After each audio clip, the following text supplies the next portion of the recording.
तरफ अन्य समाचारों से बीजी तरफ जेतपुर में खासी मोरबी में वीजलाइनનો प्रश्न दरेक दिवसे संघर्ष सर्जी રહ્યો છે।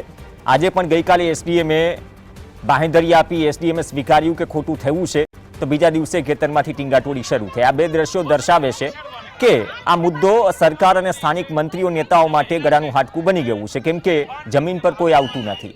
એ મહિલા હોય, પુરુષ હોય, તમામની ટીંગાટોળી હોય, 40 થી 45 ડિગ્રી તાપમાનમાં કોઈ બેભાન થઈ જાય, એમ્બ્યુલન્સ પર લઈ જવાય।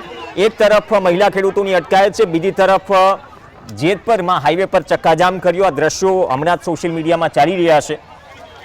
ચક્કાજામ થયો છે હાઈવે અને વિરોધ એટલા માટે છે કે તમે નિયમ બહાર જઈને કેમ અટકાયત કરી। રોજે રોજ જો તમારે 80 કે 100 લોકોની અટકાયત કરવી હોય તો અમારું કોણ સાંભળશે। ગઈકાલે એસડીએમ પણ આવ્યા હતા અને પોલીસ અધિકારીઓ પણ આવ્યા હતા અને ખુદ સ્વીકારવામાં આવ્યું કે રૂટ મુજબ ખાડો નથી ખોદાયો તો પહેલાં કંપની ખોટી હતી અથવા તો આજે કંપની ખોટી છે, મતલબ કે ખોટું થયું છે। છતાં પણ અટકાયતોનો દોર શરૂ છે અને આ જેતપુર ગામ રાજ્યમંત્રી કાંતિ અમૃતિયાનું છે। કાંતિ અમૃતિયા અને ધારાસભ્ય વરમોરા સરકારને મળ્યા હતા, સોશિયલ મીડિયા પોસ્ટ કરી હતી। અલગ અલગ મુદ્દે અમે કદાચ નિવેડો લાવીશું, પરંતુ સોશિયલ મીડિયા પોસ્ટ બાદ કે બેઠકોના ફોટોઝ પોસ્ટ કર્યા પછી પણ સ્થિતિ જમીન પર સુધરી નથી। એક વાત બહુ કોમન છે, એક તરફ ખેડૂતો છે, એક તરફ પોલીસ છે, એક તરફ કંપનીના અધિકારીઓ છે। સત્તા પક્ષના એક પણ નેતા આજ દિન સુધી જમીન પર ફરક્યા નથી।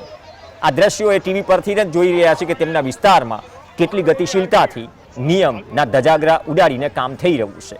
તો ફરી એક વખત જેતપુરથી આ દ્રશ્યો જ્યાં ચક્કાજામ છે, સમજૂતી શું થઈ, ટ્રાફિક ક્લિયર થયો છે કે નહીં એની કોઈ અપડેટ નથી, પરંતુ આ નારાજગી અટકાયતના દોરના કારણે છે અને આ અટકાયતના દોર વચ્ચે ફરી એક વખત ઘર્ષણની સ્થિતિ ખેડૂતો અને પોલીસ વચ્ચે વીજલાઇન મુદ્દે।